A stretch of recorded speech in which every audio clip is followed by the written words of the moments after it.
ازيكم حبايبي؟ عاملين ايه؟ يا رب تكونوا بخير في احسن حال. النهارده عملنا قراقيش صيامي، كمان يعني حاجات موجوده عندك في البيت مش هنشتريها من بره. ايه رايكم بقى؟ زي الافران بالظبط واحلى كمان. يلا حبايب قلبي نشوف المقادير مع بعض. هنا اول حاجه معايا طبعا 5 اكواب من الدقيق، ويكون منخول مرتين.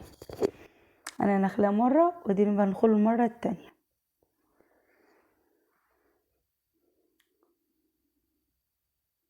عايزه اقول لكم بجد بجد يعني جميل قوي قوي، هيعجبكم قوي في شرب الشاي. معلقتين من السمسم على 5 اكواب من الدقيق. كيس خميرة فورية. كيس فانيليا طبعا. معلقة كيك شيف او بيكنج باودر معلقة صغيرة. ربع معلقة ملح صغيرة. 4 معالق سكر، يعني نص كوباية سكر. طبعا كوباية زيت. وهنشرب كده الزيت في الحاجات الجافة اللي احنا حطيناها، شربي الزيت كويس جدا. طبعا مية دافية جنبي للعجن. بصوا كده، تشربي كويس جدا. بصوا انا بعجن كده وبشرب الزيت كويس. بصوا كده، انا عايزاه كده الدقيق كله يشرب من الزيت. طبعا هنعجن، والمية زي ما قلنا كده شوية بشوية هنكب.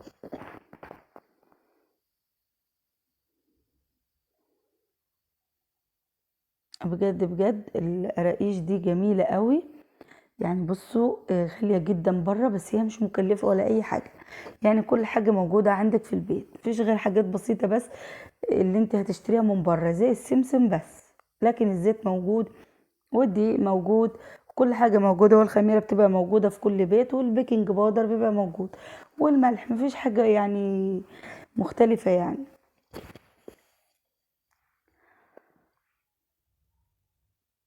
طبعا انا بكب مية بق بق كده، عشان طبعا مش عايزة العجينة طرية قوي.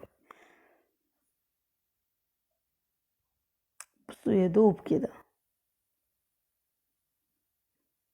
طبعا بلم العجينة كويس من البولة.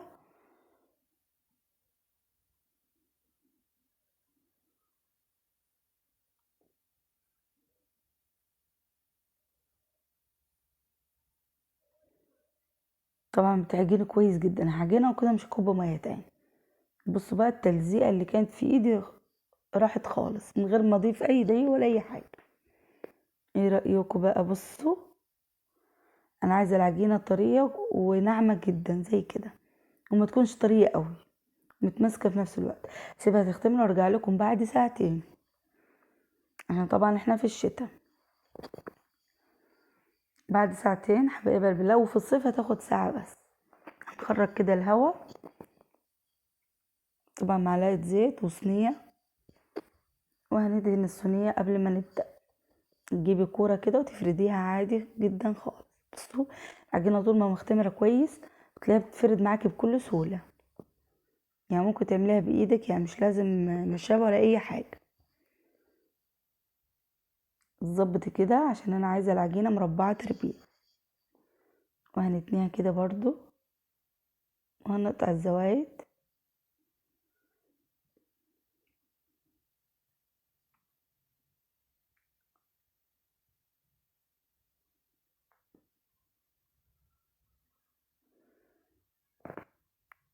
تمام كده.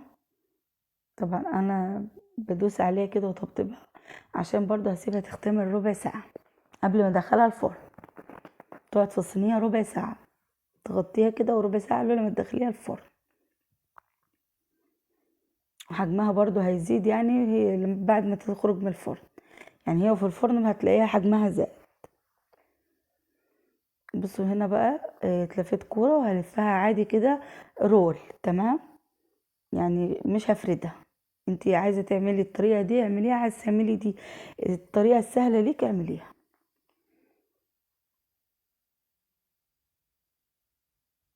والطريقتين برضو واحد.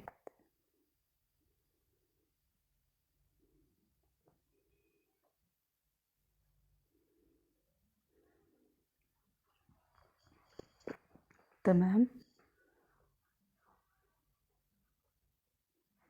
دي برضو هفردها واطبق.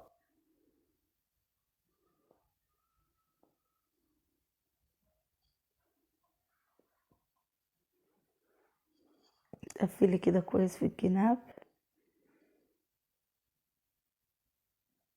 وهنفردها عادي كده بالنشابة اللي معانا. فرديها كويس عشان طبعا لسه هنسيبها تختمر وبرضو حجمها هيزيد.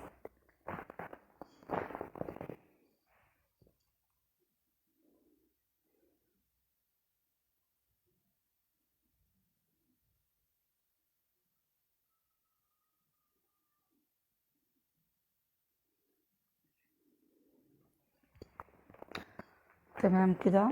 بعد ما اخلص الكمية طبعا انا مخلصاها كده اول صينية طبعا عشان هندخلها الفرن برضو. شغلها الفرن في الوقت ده عشان ربع ساعة بالظبط تكون اختمرت. هدخلها الفرن على فرن سخنة والنار تكون وسط عشان القراقيش تتقرش معاكي. لو انت عايزاها طرية ممكن تعمليها طرية، اعملي كده واعملي كده. انا عملت طبق طري عشان اولادي بيحبوها طرية، وعملت الطبق التاني برضو مقرمش.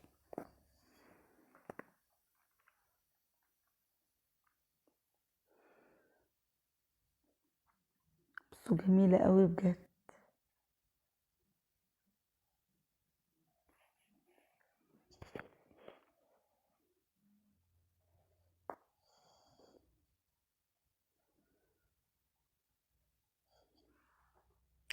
كده خلاص الصينية دي طبعا هسيبها تختمر. طبعا في الوقت ده انا ولعت خلاص الفرن. الحجم اللي انت عايزاه اعمليه.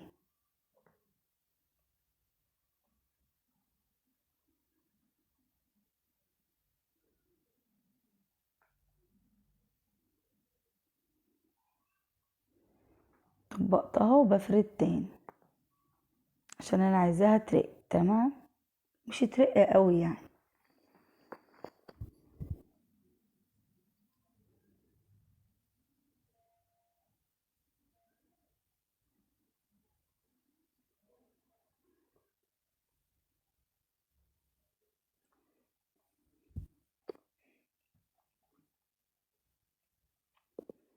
يبقى المقادير هقولها لكم تاني: 5 أكواب من الدقيق، عليهم 4 معالق من السكر أو نص كوباية سكر، كيس خميرة فورية، معلقة بيكنج باودر أو كيك شيف صغيرة. تمام، بس ايه رأيكم؟ ورشة ملح وكوباية زيت. هي دي كل المقادير. بجد بجد جميل قوي قوي، مش مكلف خالص يعني. وبصي عايزه تحمري زياده عن كده براحتك. انا برضو في حبايه محمراهم زياده عن كده هوريهم لكم برضو دلوقتي في الفيديو.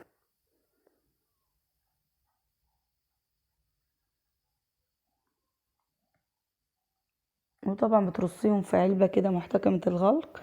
هو بيقعد معاكي بصراحه حلو قوي، بينفع قوي عن الفول والطعميه، بيغنيكي كتير بصراحه وخفيف جدا مع كوبايه شاي. بصوا ده اللي انا حمرته. احنا بنحبه كده محمر. بصوا قرمش. بصوا ده قرمشته. برضو عملت حبايه طري.